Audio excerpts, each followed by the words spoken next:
Hello बच्चों, आज मैं बात कर रहा हूँ डायमेंशन की बात कर रहा हूँ।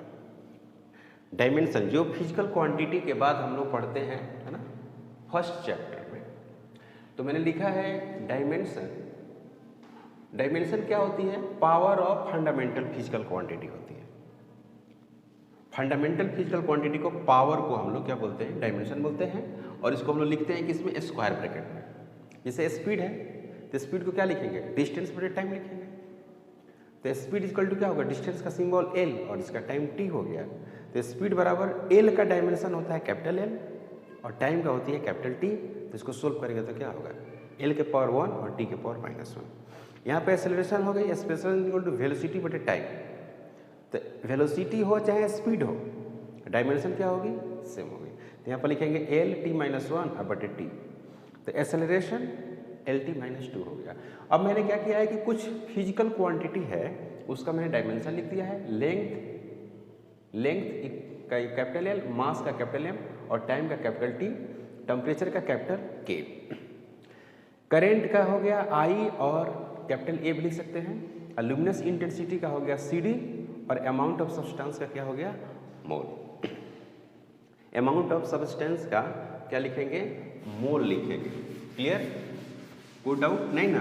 तो डायमेंशन लिखना काफ़ी आसान है। अगर फिजिकल क्वांटिटी के बारे में आप जानते हैं तो उसका आप डायमेंशन निकाल सकते हैं, इसमें कोई बड़ी बात नहीं है। तो सभी फिजिकल क्वांटिटी का लिखना यहाँ पर संभव नहीं है ना, क्योंकि डायमेंशन आप लिखेंगे किस तरह से?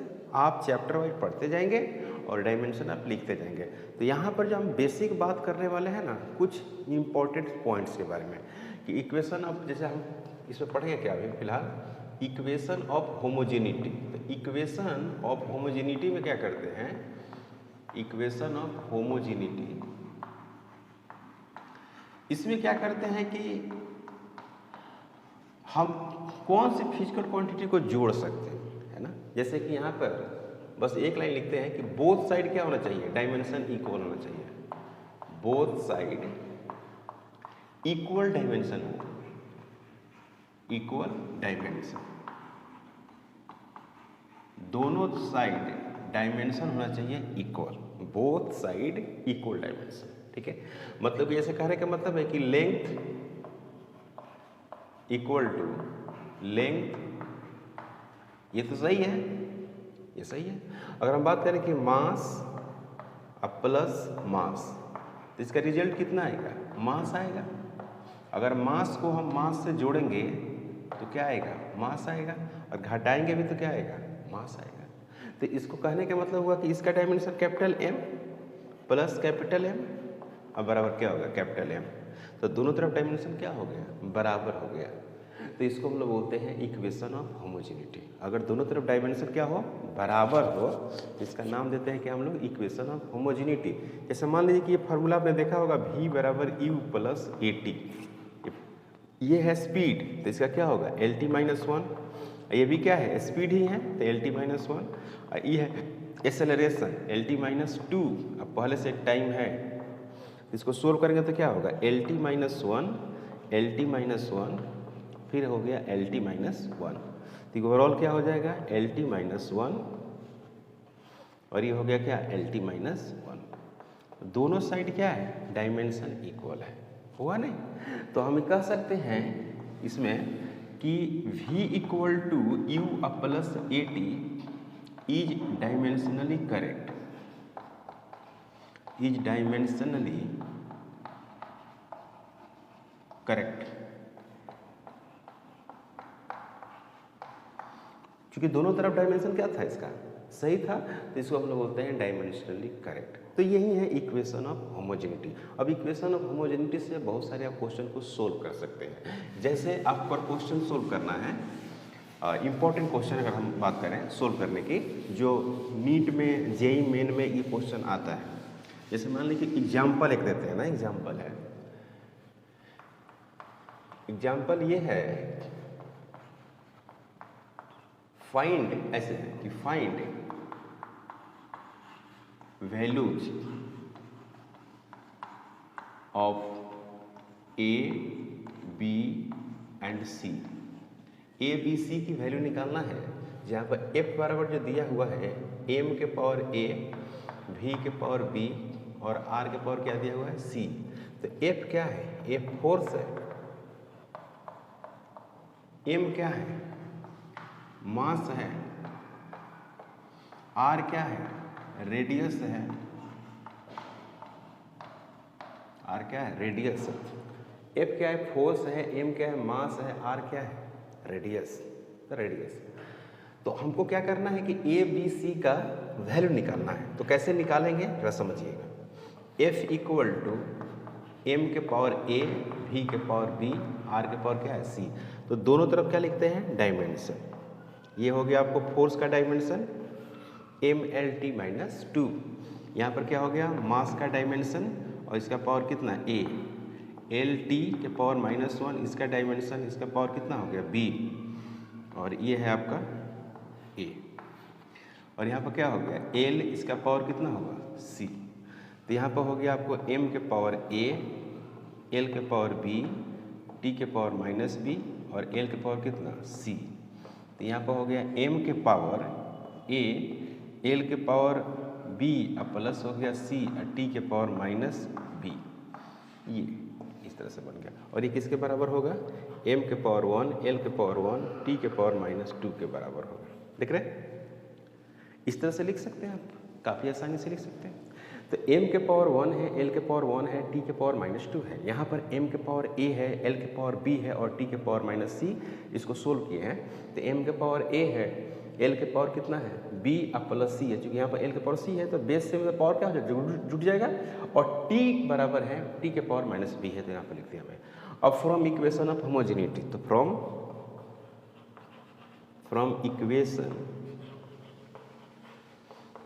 Equation of homogeneity,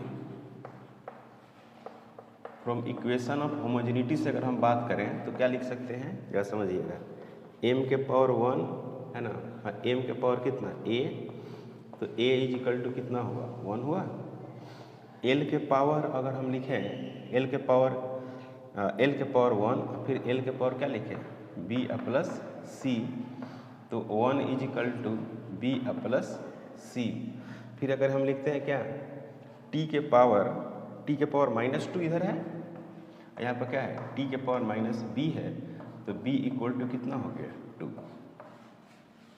b equal to 2 है, b इक्वल टू 2 है, a बराबर क्या है? 1 है।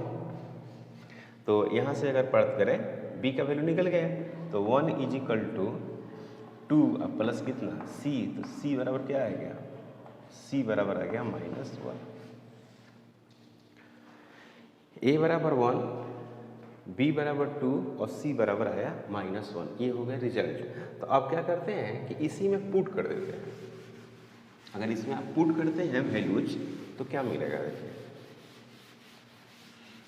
ये जो भी वैल्यूज है उन सभी वैल्यूज को पुट करते हैं। तो नाउ यहाँ पर लिखेंगे कि now f is equal to m के पावर कितना? m के पावर कितना? 1, l के पावर v के पावर कितना? 2 और r के पावर कितना? -1। यहाँ पर लिखेंगे क्या? mv² डिवाइडेड बाई कितना लिखेंगे? r। ये हो गया m। इसको सेंट्रीपिटल फोर्स बोलते हैं, जो आप जानते हैं, सेंट्रीपिटल फोर्स नाम है। क्या नाम है? Centripetal force. ओके, तो ये रहा आपका सेंट्रीपिटल फोर्स का वैल्यूज फार्मूला हो गया। तो इसी तरह से आप कैलकुलेट करते हैं इक्वेशन ऑफ होमोजेनिटी से। अब हम बात करने वाले हैं थोड़ा सा और स्टैंडर्ड क्वेश्चन का। जो ट्रिगोमेट्रिक फंक्शन होता है, trigonometric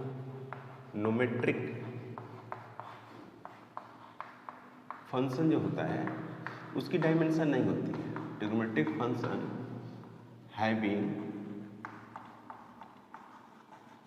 having no dimension, having no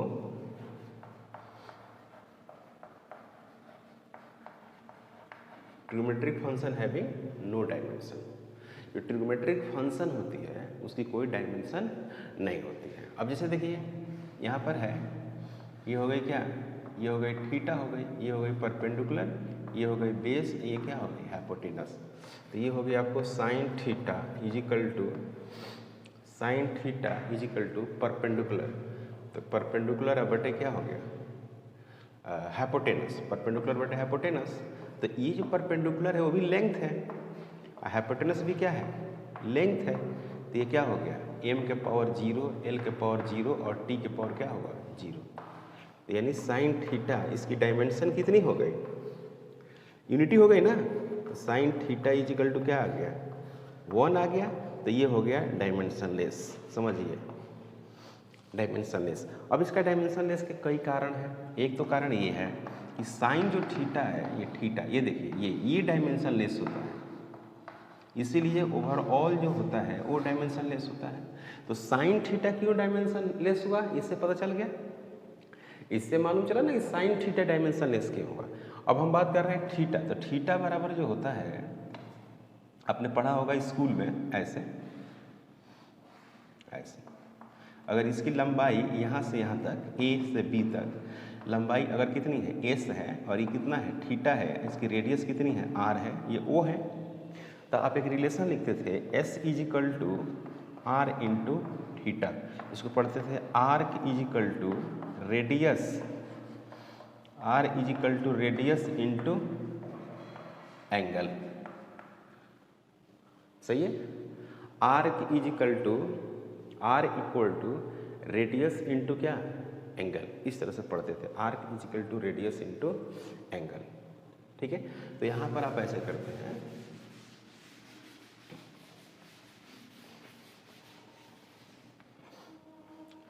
तो आर्क का वैल्यू कितना है s है और ये कितना है r है, थीटा है। अगर हम थीटा की बात करें तो s बटे क्या लिखना पड़ेगा r, तो s क्या है l है और r भी कितना है l है, तो इसका वैल्यू कितना हो जाएगा 1 हो जाएगा। तो इसके भी क्या है डायमेंशन नहीं होता, ये भी हो गया dm, डायमेंशनलेस क्वांटिटी है, समझ में आ रहा है डायमेंशनलेस क्वांटिटी। अब देखो इससे हम लोग क्या करते हैं ना, जेईई मेन और नीट का बहुत अच्छे क्वेश्चन हम लोग करते हैं, बहुत अच्छा क्वेश्चन अभी सोल्व करते हैं। देखो कैसे सोल्व करते हैं।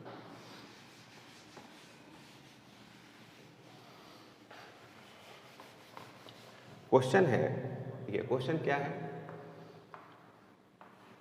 फाइंड वैल्यूज, ऐसे लिखिए find dimension, find dimension, find dimension of alpha beta. Alpha और बीटा का डायमेंशन लिखना है। जो एफ बराबर जो है अल्फा इंटू टी है इंटू साइन बीटा टी का स्क्वायर है, देख रहे ऐसे। Find dimension of alpha beta where F equal to alpha T into sine beta T का स्क्वायर, ऐसा दिया हुआ है। तो यहाँ पे अल्फा एंड बीटा जो है वो क्या है कांस्टेंट है, मतलब ये कोई ज़रूरी नहीं है कि यह एक फिजिकल क्वांटिटी ही है, ये कोई एक कांस्टेंट वैल्यू भी हो सकती है। तो कांस्टेंट का भी डायमेंशन होता है, जैसे आप फार्मूला सुने होंगे नाम F equal to ji m1 m2 बटे टी स्क्वायर। यहाँ पर जी क्या है कैपिटल जी ग्रेविटेशनल कांस्टेंट है, लेकिन इसके डायमेंशन होते हैं। तो कुछ ऐसे फिजिकल क्वांटिटी होती है जिसकी डायमेंशन नहीं भी होती है, और कुछ ऐसे फिजिकल क्वांटिटी है जिसका डायमेंशन होती है, और कुछ ऐसे कांस्टेंट है जिसका डायमेंशन नहीं होता है, जैसे 1 2 पाई ई, ये सब क्या है कांस्टेंट वैल्यूज है लेकिन इसकी डायमेंशन नहीं होती है।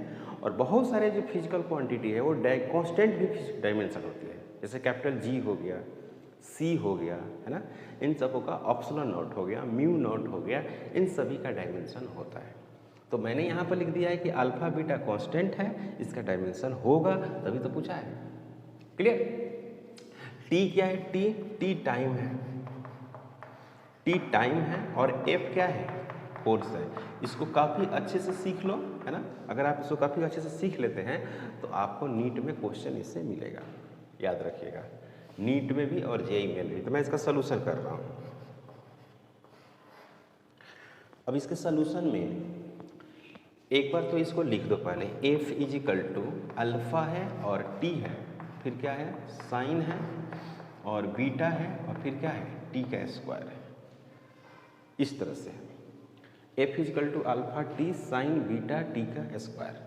तो सबसे पहला जो काम करते हैं कि इसको हमने पढ़ा था अभी क्या कि डायमेंशन लेस होता है, पढ़ा था अभी कि इसका डायमेंशन नहीं होती है। तो नहीं होने का वजह क्या है कि इसका डायमेंशन नहीं होता है, थीटा है नहीं है, ये क्या है थीटा है, यानी बीटा टी स्क्वायर क्या है थीटा है, और इस थीटा का डायमेंशन नहीं होता है। तो जब भी डायमेंशन नहीं होगा उसको हम लोग क्या लिखते थे, 1 लिखते थे, याद है या नहीं है। जब भी डायमेंशन नहीं आती थी तो सब वैल्यू हम जब सोल्व करते थे तो वहाँ पर 1 आ जाता था। क्लियर है। तो यहाँ पर लिख सकते हैं क्या है बीटा, फिर यहाँ पर लिखेंगे क्या टी का स्क्वायर। क्लियर, टी का स्क्वायर, और टी यहाँ पर टाइम है तो आपको पता ही है। तो यहाँ पर हो गया बीटा, यहाँ पर लिखेंगे 1, यहाँ पर 1 लिखिएगा है ना। तो यहाँ पर फिर लिखिएगा क्या बीटा और 1 बटे कितना टी का स्क्वायर। तो यही डायमेंशन हो गया बीटा टी के पावर -2, यानी बीटा का जो डायमेंशन होगा वो टी के पावर -2 होगा। इसमें कोई प्रॉब्लम तो नहीं है आपको। चलिए बीटा इजिकल टू हो गया टी के पावर -2। तो अब हमको डायमेंशन निकालना है अल्फा टी का। तो अल्फा टी का आप निकालेंगे कैसे, तो एफ इजिकल टू दिया हुआ है अल्फा टी इंटू साइन क्या लिखा हुआ है बीटा टी का स्क्वायर। तो अब ये पूरा क्या हो गया डायमेंशन लेस हो गया। डायमेंशन लेस का मतलब क्या हुआ, ये वैल्यू कितनी हो जाएगी 1 हो जाएगी। तो इसको लिखेंगे क्या एफ इजिकल टू अल्फा, फिर क्या लिखेंगे टी। तो अल्फा इजिकल टू कितना हो जाएगा एफ बटे हो गया टी। तो ये हो गया अल्फा का dimension is equal to M L T -2, ठीक है ना, और डिवाइडेड बटे कितना टी। इसको सोल्व करेंगे तो कितना मिलेगा, इसको मिलेगा एम एल टी के पावर -3। ये हुआ डायमेंशन, समझ में आया। इसकी डायमेंशन देख रहे हैं, अल्फा के डायमेंशन आया एम एल टी के पावर -3। तो मैंने अभी पढ़ा कि ट्रिग्नोमेट्रिक फंक्शन का डायमेंशन नहीं होता है और इसका डायमेंशन ऐसे ही आपको कैलकुलेट करना होगा। इसमें कोई डाउट तो नहीं है किसी को। अब क्या करते हैं, अब पढ़ते हैं क्या एक्सपोनेंशियल। देखिएगा एक्सपोनेंशियल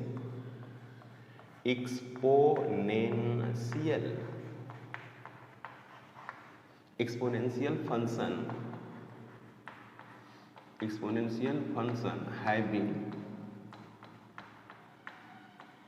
having no dimension, है ना, exponential function having no dimension.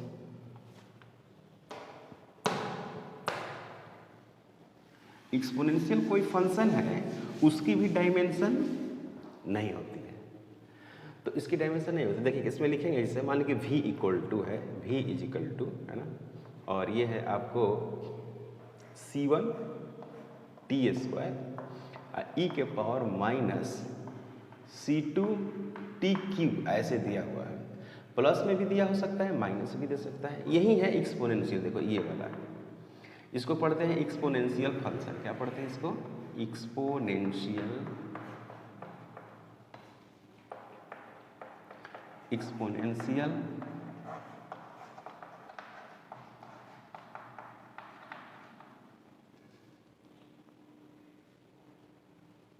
ठीक है ना, एक्सपोनेंशियल फंक्शन है, और ये है एक्सपोनेंशियल फंक्शन। इसकी जो वैल्यू होती है, इसकी वैल्यू वो कितनी होती है 2.71, एक नंबर है। और ये होगी क्या डायमेंशन लेस, क्या होगी डायमेंशन, इसकी डायमेंशन नहीं होगी। तो हमको डायमेंशन किसकी निकालनी है, C1 एंड C2 की, है ना, एक्सपोनेंशियल फंक्शन। तो यहाँ पर क्वेश्चन हो गया ये find dimension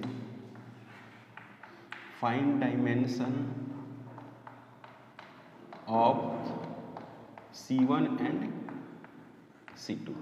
find dimension of C1 and C2, ये हो गया क्वेश्चन। C1 एंड C2, जहाँ V क्या है स्पीड है, T क्या है टाइम है, C1 एंड C2 क्या है कांस्टेंट है, C1 C2 कांस्टेंट। तो अगर हम इसका सलूशन करें, V = C1 t square e के पावर C2 t का स्क्वायर, ऐसे लिख सकते हैं। TQ है, Q है Q। तो सबसे पहले क्या करेंगे ना कि इसमें इसको डायमेंशनलेस कर देंगे, याद रखिएगा, पावर को डायमेंशनलेस। इसको जब सोल्व करेंगे तो लिखेंगे C2 TQ = क्या 1। तो यहाँ पर लिखेंगे C2 = 1 बटे क्या TQ। तो ये हो गया C2 = 1 बटे TQ। तो यहाँ पर क्या हो गया t के पावर -3, ये हो गया C2। C2 का जो डायमेंशन हो गया वो क्या हो गया t के पावर -3 आ गया। अब हमको बात करना है किसका, C1 का। C1 का अगर हम डायमेंशन की बात करें, C1 यहाँ पर था आपको e के पावर C2 t3। तो अब ये डायमेंशन लेस हो जाएगा, है ना। ये कौन होगा, डायमेंशन लेस होगा। तो V = C1 × t का स्क्वायर, ठीक है ना। तो यहाँ पर हो जाएगा क्या C1 = V/t का स्क्वायर। C1 होगा L/t-1, ये हो गया t।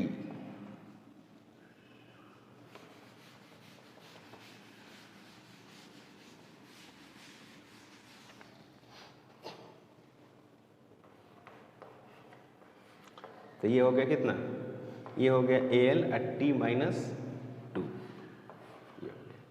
अब ये डायमेंशन किसके बराबर आ गया, स्पीड के डायमेंशन के बराबर आया, देख रहे हैं। स्पीड यानी आप इसको लिख सकते हैं, सॉरी एक्सेलरेशन, इसको क्या लिख सकते हैं, एक्सेलरेशन लिख सकते हैं। एक्सेलरेशन के डायमेंशन के बराबर आ गया ये,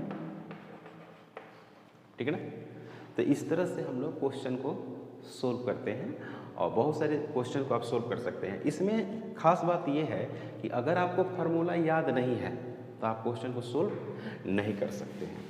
तो फार्मूला तो आपको जब भी आप एग्ज़ाम दीजिएगा नीट का, वो तो लास्ट में दीजिएगा, लास्ट में दीजिएगा तो सभी फार्मूला आपके पास क्या हो जाएंगे, याद हो जाएंगे और आप इसको क्वेश्चन को सोल्व कर सकते हैं। जैसे मान लीजिए कि क्वेश्चन ऐसा रहता है कि क्वेश्चन है फाइंड डायमेंशन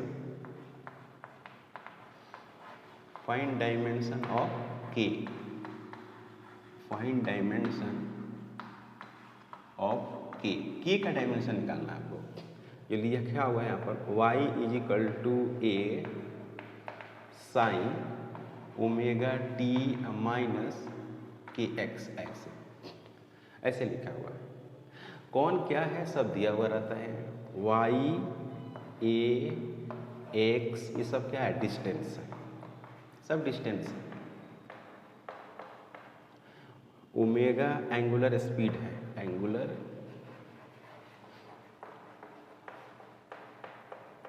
स्पीड है, टी आपको क्या है, टाइम है। जैसे इसका आप सॉल्यूशन करिएगा तो सबसे पहली बात तो ये ध्यान रखना होगा कि y = a है और क्या है, साइन है ना, और ओमेगा टी है और -kx है। तो सबसे पहली बात कि ये डायमेंशनलेस है, पता है आपको, ये डायमेंशनलेस है। अब ये जो क्वांटिटी है इसमें से इसको घटाया गया है। तो ये घटाया गया है तभी जब इसकी प्रोडक्ट मैंने ओमेगा × t और k × x दोनों सेम टाइप के क्वांटिटी हो गई। यानी हम कह सकते हैं कि ये अगर लेंथ है तो भी क्या है, लेंथ है, अगर ये मास है तो भी क्या है, मास है। तभी तो सेम क्वांटिटी में से वो घटाया है, सेम क्वांटिटी से घटा सकते हैं। लेंथ को लेंथ से घटा सकते हैं, लेंथ को मास से तो घटा नहीं सकते हैं आप। तो ये ओमेगा टी -kx लिखा हुआ है, तो यहाँ पर लिखेंगे क्या, ओमेगा टी -kx, यानी हम लिखेंगे इसको बराबर कर देंगे। तो यहाँ पर k बराबर क्या हो जाएगा, ओमेगा टी डिवाइडेड बटे कितना हो जाएगा, x, है कि नहीं। तो इसको है ओमेगा का जो डायमेंशन होगा ये ओमेगा हो गया, ये क्या हो गया टी हो गया, ये क्या हो गया एक्स हो गया। तो ओमेगा का जो डायमेंशन होता है वो t-1 होता है, और टी का जो होता है वो t होता है, और इसका जो होता है वो l होता है। तो ये और ये कैंसिल हो जाएगा, तो सिर्फ बच जाएगा l के पावर -1। ये कितना हो जाएगा k। यही डायमेंशन है सिर्फ, यानी k के जो डायमेंशन है, k की डायमेंशन वो क्या है ऐसे, m के पावर 0, l के पावर -1, t के पावर कितना हो गया 0।